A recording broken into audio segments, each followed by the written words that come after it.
So, our second speaker, let's have a perspective from a leading CIO in the region.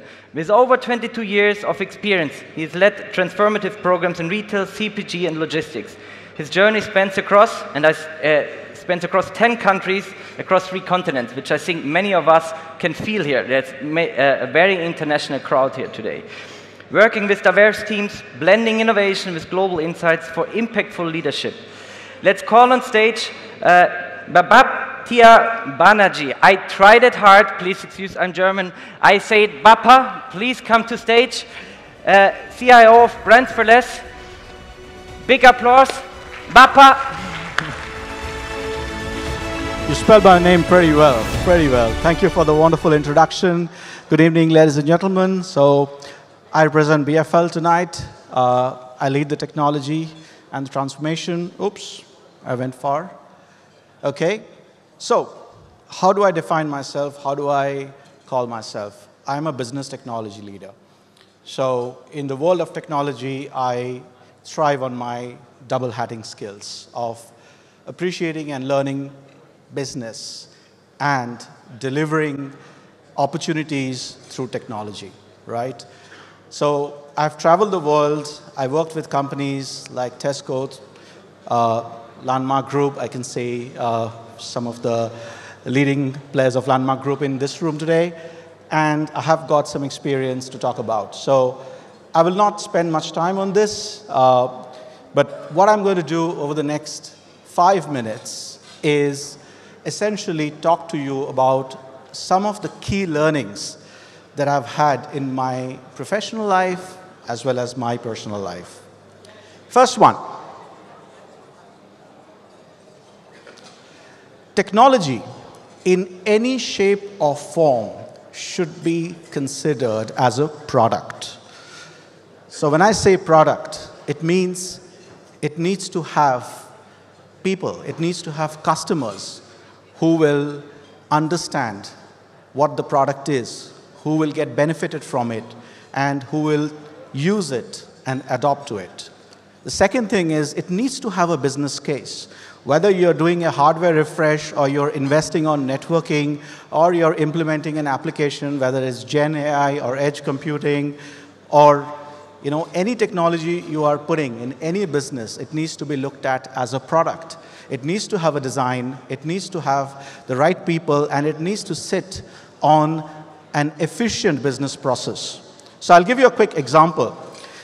This is an example from my previous company. We were designing a super app for the stores, which the store staff would be using to basically front end and interact with the customers. So we were thinking that what would be the non-functional requirements which we can give to our solution provider, the people who would be developing the software for us. Like we had so many different features and functionalities.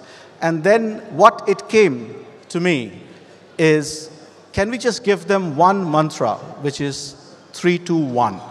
So what does 3-2-1 means?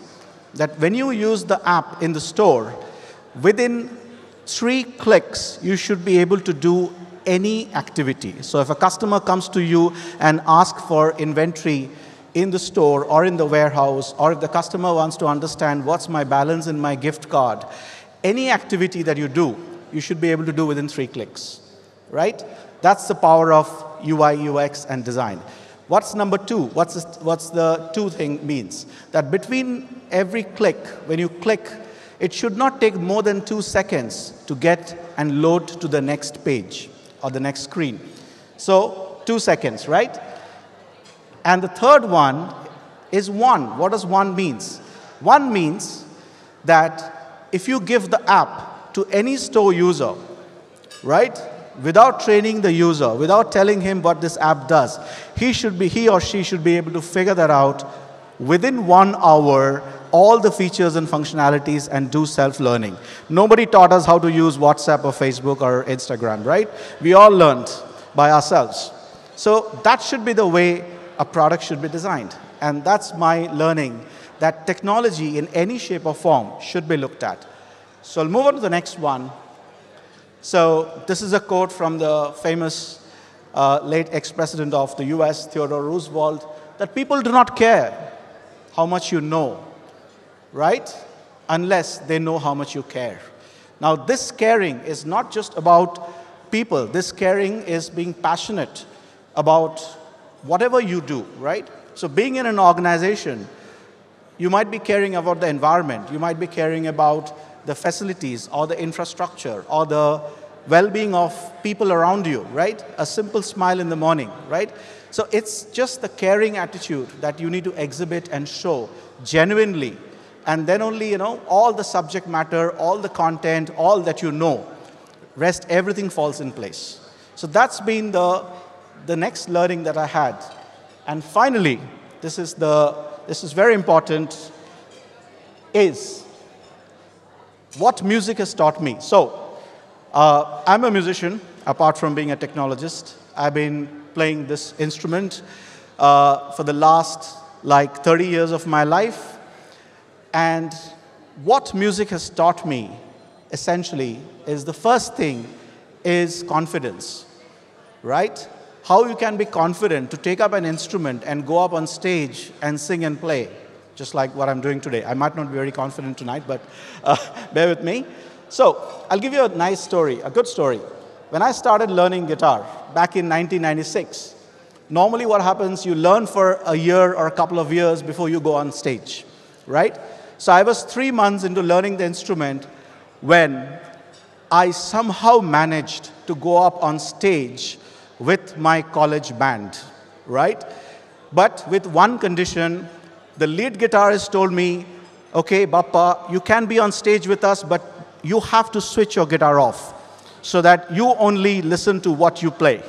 Nobody else can listen to what you play. I said, okay, deal, done. So I went up on stage. All right? I learned all the songs by heart, and I started playing. And he was standing next to me. After 2 or 3 songs, he said, buddy, you're doing great. Switch it on. Right? So this is what we call, today we call agility. We say fail fast, fail early. Right? Learn from your mistakes and move ahead. Right? So that's the first thing that music has taught me.